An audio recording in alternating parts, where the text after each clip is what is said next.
with WB Ward. Good morning, WB. How are you this morning? Oh, can't complain. I've got an ex-wife and a TV, and they both work, so life is good.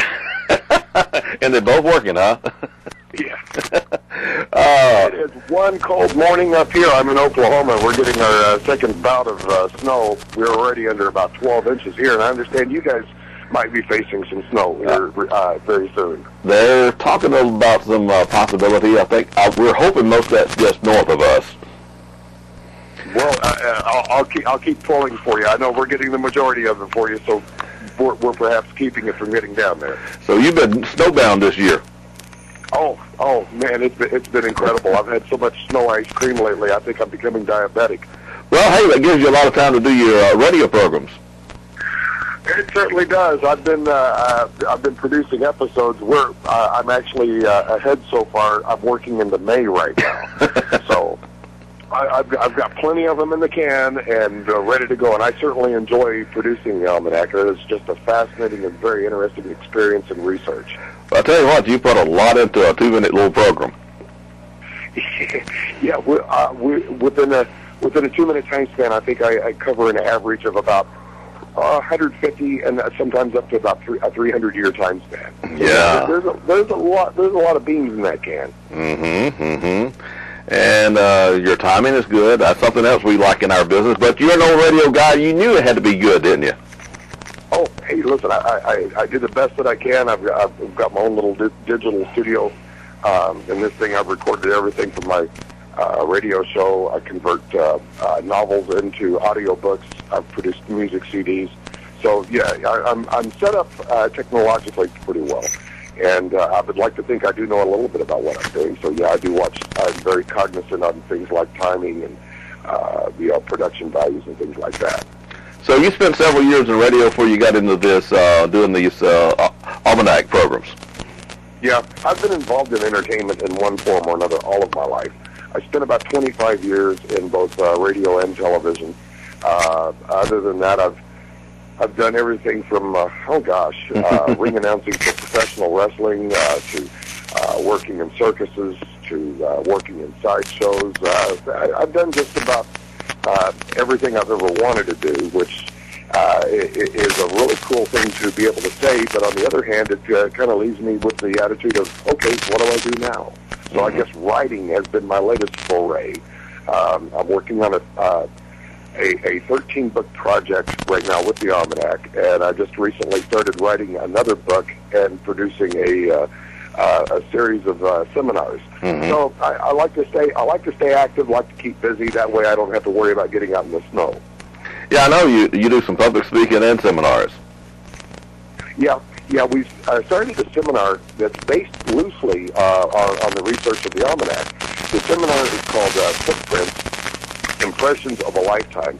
And it's kind of a motivational type seminar. It's designed to get people to become more cognizant of the footprints that they leave in their life. And of course, we give examples in the seminar of how little things have spawned or happened to certain people that went on to change lives in measurable ways, if not history itself. And I really began to notice just how the tiniest living event that may occur, how the impact it could have on somebody's life. I know I've certainly had my share of things happen within my lifetime that have just altered my lifestyle 100%, and they were all just based on tiny little events. So the whole idea behind the seminar is to get people to become aware of what they're doing from their day-to-day lives and how it is impacting other people. With WB, you do another unique thing. You offer the public a little taste of the program by including their name into the Almanac. We have it at 6:45 here in the morning, and of course, I think that's a unique birthday gift. Oh, yeah, offering the Almanac as a birthday, yes. If somebody has a birthday or an anniversary or even a graduation or anything else coming up, what we'll do is we'll dig into the archives of the produced almanacs. We'll find the date that the person that is related to that particular event. Write a 30-second promo that actually goes right along in with that day's almanac. So on Joe's birthday, Joe can get a nicely produced CD of the 2-minute program of the Almanac of the day that he was born, including a 30-second tribute to Joe himself. So yeah, that is a pretty cool little thing. Yeah, I thought it was a unique idea there, by all means, and that would be something special that was hard to find people. Yeah. It's truly for some. It's the greatest gift you can give to any narcissist. And you don't charge an arm and leg for it, by the way. No. It's I like to keep things reasonable. I've seen a lot of times when people offer things of this nature and they just charge just absolutely unbelievable prices for it. And there's no reason for that. It doesn't cost me much to produce. A lot of my footwork has already been done, so a lot of times. A lot of the money is just simply spent for the labor involved in putting it together. If somebody wanted the actual CD shipped to them with shipping and everything, that's $19.95. Or the most common way to have it delivered is just let me email it to you as an MP3, and that's only $9.95. So yeah, it's all done through PayPal, so it is a secured purchase, and it's nice and safe, and it doesn't, like you said, cost an arm and a leg. Easy to find WB, because first of all, he's a friend of the WOPP, so if you're on Facebook, you can find him in a hurry. Absolutely. And if anybody sends me a friend request, I mean, hey, the more the merrier. Send me a friend request. I'd love to add you to the list. Yeah, we noticed. I reckon we started communicating when we noticed that you were making some comments on some of our thing, and we said, well, gee whiz, let's start see about getting him on the radio with us. Well, I certainly appreciate that.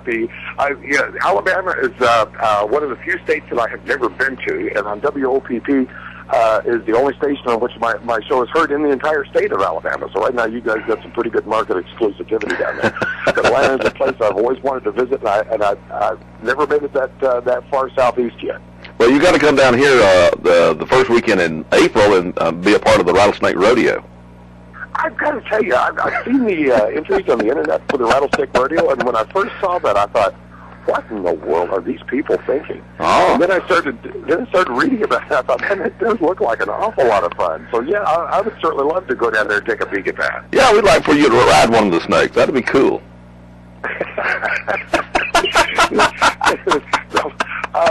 Wow. I've never touched. Do you guys eat rattlesnake meat, or what is that? Yeah, we do sell it to the public. Yeah. Holy moly! But it comes from Texas. I've ever purchased that. It comes USDA inspected from Texas. The snake meat. Right? The snake meat comes from Texas. The snake meat comes from what? So you import it. We do the imported version. Right. Cool. For the Humane Society and all that, we got to be correct with everything nowadays. Yeah, but yeah, that's the rattlesnake festival does sound very interesting, and I've certainly never seen anybody have a beauty contest surrounding a rattlesnake. So that in itself has got to be worth the price of admission right there. Oh, that snake around their neck is really pretty. No, man, the rattlesnake roundup. Yeah. The rodeo has to be a little bit slower paced than the rodeos that I'm used to up here in Oklahoma, but still, I'd love to see one of those. Well, my experience of Oklahoma, that's the only state I've ever been in where the utility poles are taller than the trees. Because I was in North Oklahoma there. Yeah, okay. Now, you said you're writing books, and this all has to do with almanacs too? All the books? Well, the book series for the Almanac is almost an encyclopedic type entry, and it's pretty much just trivia and incidental events in history, and they're named for each month of the year, the book of January, book of February, book of March, so on and so forth. I do include some major historical events. I mean, it's kind of hard to get around that. It's hard to write a book of history for December, for instance, and not mention the attack on Pearl Harbor. Mm-hmm. But what I really try to focus on are the more mundane events. Like in the book of January, for instance, I have a photograph of a young lady by the name of Ida Mae Fuller. And what's really fascinating about her is she's holding a check in her hand that she just got from the United States government that's numbered 00001.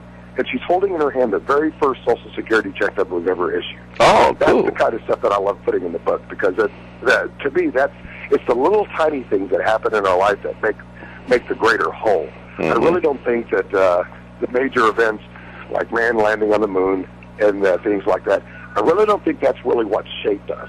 Those things are very important. I have no qualm with that, and I picked that one on purpose because it's one of my personal favorites. But I think it's the tiny little grains of sand on a beach that make up the beach as a whole rather than the ocean itself.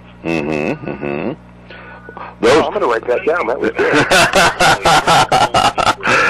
Well, you know, those little-known things become trivias on radio stations, too.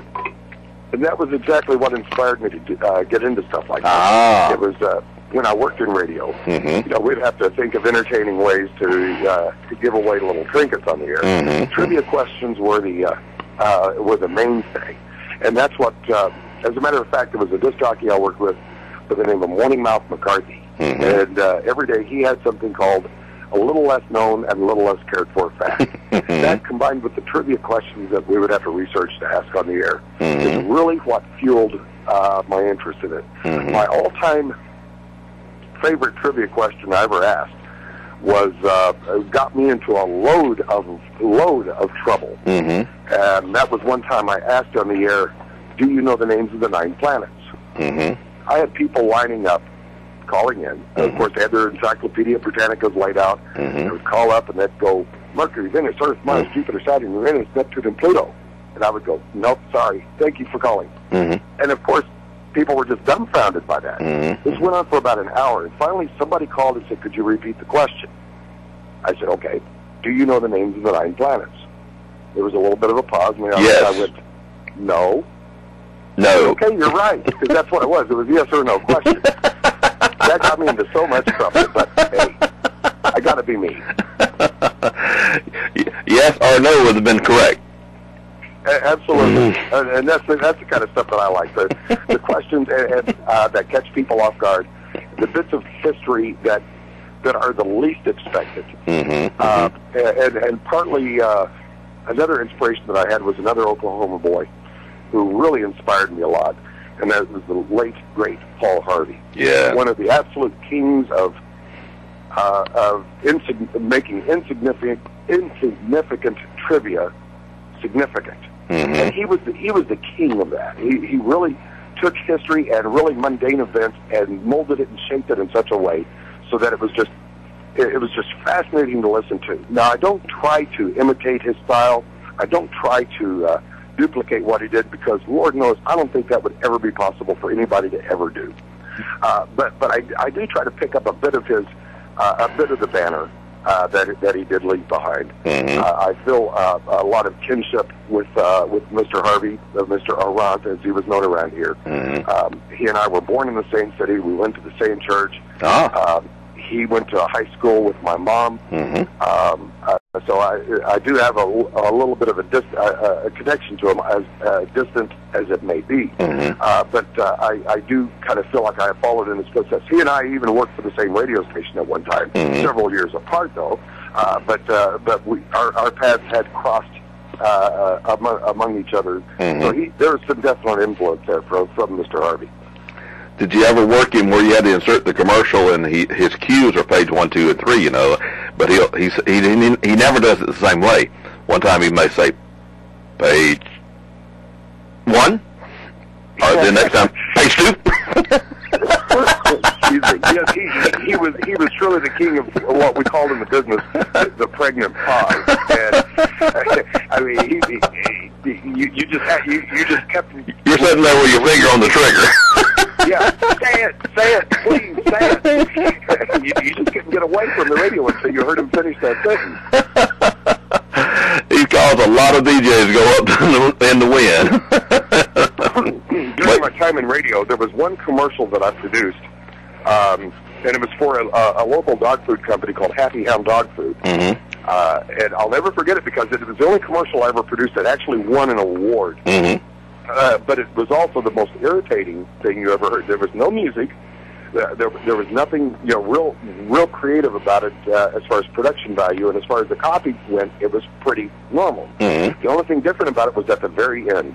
The end of the commercial was something to the effect of, Happy Hound Dog Food is so important for your pet. I'm going to say its name 3 times. Happy Hound Dog Food. Happy Hound Dog Food. And that was it. And the disc jockeys at the time hated that commercial because they would be sitting there waiting for that third time.